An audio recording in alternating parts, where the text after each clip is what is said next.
Welcome back to the Kudlow Report. Let me rattle off a few things for you. Investigating Gibson guitar, attacking Boeing, union strike posters from the NLRB, class warfare with soak the rich tax hikes. Well, our next guest, Consumer Electronic Association CEO Gary Shapiro, says the Obama administration, the most anti-business administration in his lifetime. And this is why the economy is still struggling. So, is it true or not? Here now is the aforementioned Gary Shapiro of the Consumer Electronics Association. He's the author of The Comeback.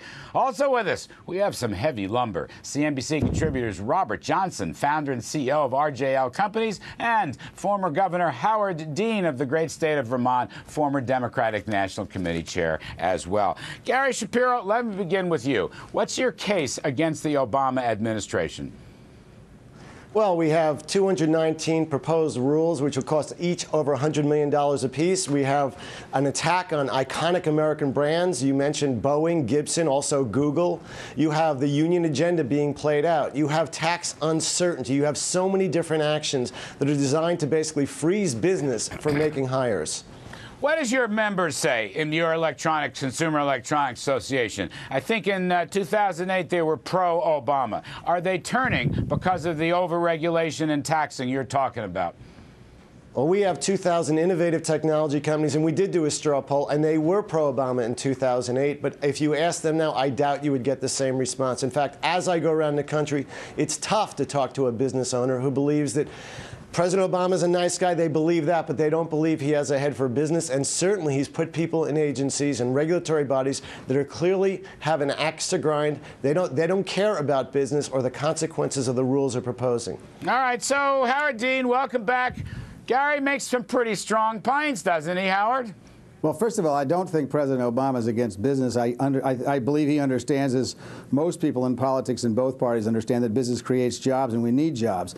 The business community has a much bigger problem than President Obama. The American people are fed up with business. Look at this. In the financial community, the leading firm is creating financial instruments that will fail so they can be shorted. You have flash trading, computers who can see your trades ahead of time and beat you to the punch. You have the Koch brothers funding anti-union drives. You have large corporations, some of which I own stock in, with all respect, Governor Dean, what you're talking about is something that the American public thinks we're overregulated. Democrats also, according to recent research, business ethics are in the toilet, and I think that too.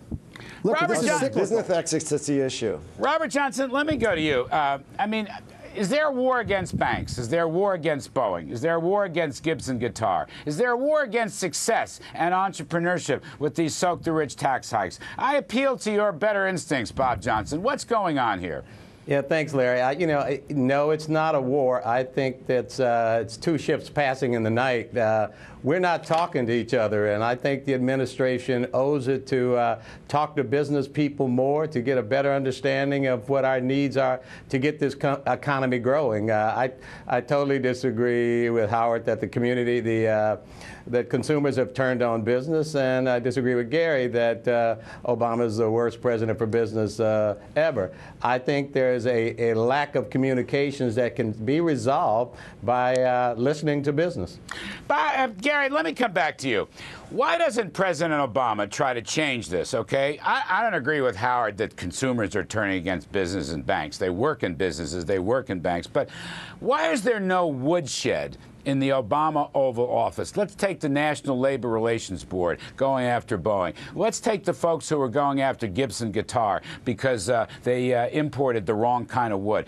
Why doesn't Obama make a symbolic gesture, take somebody from the NLRB, put him in the Oval Office, take him to the woodshed, and let the whole country know? Would that kind of thing help? Absolutely. Speaker Boehner said it last week in a speech. And what he said, if he was the president, he'd get the cabinet in and say, I'm going to fire you unless you stop destroying jobs. And now that was the only applause line. Look, Speaker Boehner can read a teleprompter as well as President Obama. And President Obama is not the worst president in history. But he's the most anti-business president in my lifetime. And I don't think he's personally anti-business or pro-business. He doesn't have business experience. But his people are very much against business. And it's not helpful. I think what President Obama is trying to do is protect the American people against the terrible things that the business community, particularly the banks, have done to the American people. Look what's going on with mortgage. Imagine American people need jobs. They don't need protection now. They need jobs. We need entrepreneurship. The courts have said so. Let me say something. I think this argument is what's wrong with Washington. You got people throwing spears at each other solely for the purpose of wounding, not trying to solve a problem. And the problem, I think, with President Obama, he simply has not had the business community involved and engaged in his policy initiatives. His legislation has not been open to dialogue with the business community. The business community wants to see a recovered economy. They want to see people back to work. They want to see America grow and compete globally.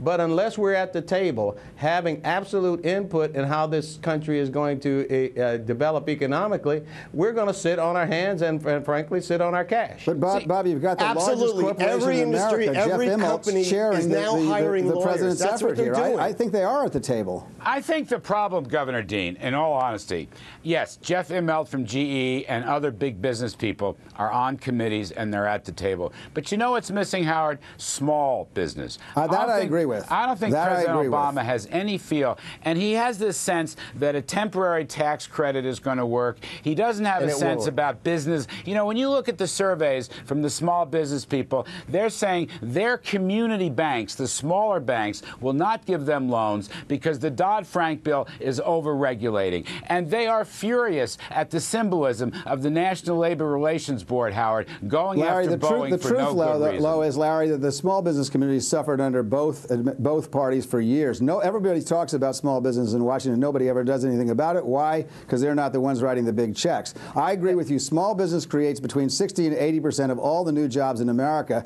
We do almost nothing. Now, I'm going to say something you're really going to disagree with. The president's health care bill is going to help small business a great deal. And they may not know it yet because the McKinsey report is right, and they're all going to be out of the health insurance business in another 5 years. Meanwhile, and that's going to make them much stronger. Premiums are up double digits. That has nothing to do with the health care bill. They have to hire lawyers now just to deal with the federal government. We are seeing costs rise and rules rise. You shouldn't have to hire lawyers to be a small business, and that's what I shouldn't have to hire an accountant to do my taxes either, but that's everybody's problem, not just President Obama's. Look, guys, if we need tax reform as well. We need to focus on a big picture issue here. You know, you're tinkering around the edges. We need comprehensive tax reform. We need comprehensive entitlement reform. Right. We need to focus on trade. We need to focus on global competitiveness. And we need to get rid of unnecessary regulations that have unintended consequences, but in a concerted way where we're all at the table. And I agree. 5 years, no trade deals, no tax reform. He attacked Ryan when he came up with entitlement reform. This leadership by division is not leadership. Leadership by inclusion. I agree with you. We have to address these issues. I agree with you, too. You can't get to that leadership by whacking the president as being the worst business president of your lifetime. If that's what you think, of course I'm going to defend the president. Discussion. Gary Shapiro, thank you. Robert Johnson, thank you. Governor Howard Dean, we appreciate it as always. Coming up on Kudlow, let's face it, Wall Street has lost confidence in Washington. There's no question about that. The market is showing this almost every day. So, as recession hangs over us like the sword of Damocles, are governments around the world basically powerless in stopping all this from happening? We're going to get to government powerlessness in the next segment. You're watching the Kudlow Report. We'll be right back.